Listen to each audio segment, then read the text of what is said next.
Monty Roberts owns a ranch in San Ysidro, California. He uses the ranch and the beautiful home to train horses. Monty's dad went from ranch to ranch training horses.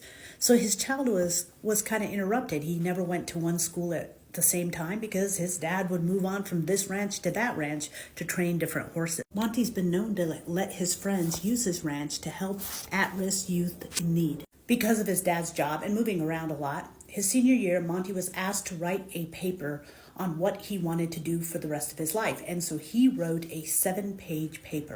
Monty wrote the paper on a 200-acre ranch. He even put a 4,000 square foot house on it, drew out the house, drew out all the buildings, and wrote the entire paper and submitted it to his team. Like any good student, he put his heart and soul into that paper.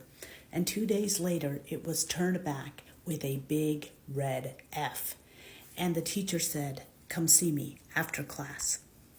The teacher said to Monty, "This paper is a fantasy. You come from an itinerant family. You have no money. You have no resources. Your family has no education. How in the world are you going to afford a ranch like this?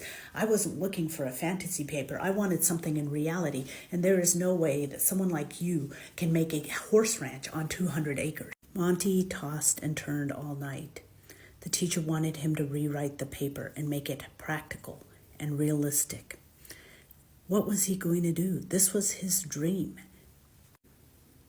Monty decided to turn in the exact same paper.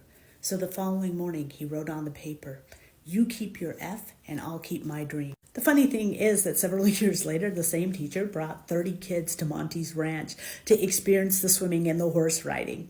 And she told him, "Monty, you know what? I wasn't a teacher back then. I was a dream stealer, and thanks for having the gumption to keep your dream." Okay, so who's the dream stealer in your life? Is it you? Because you like this video, definitely click like. But, we're all going to deal with dream stealers, and we're all going to deal with people that just think we're crazy. And that's part of the reason we're entrepreneurs, right? Because on every other normal stance, we are crazy. But you know what? Embrace your craziness. Just because you're not doing what the society says or what the herd says, or going and getting that degree in the secure job with the 401k and all that stuff that you should have done. All those people are miserable. You are not. So keep on living your dream and take the F, but keep your dream.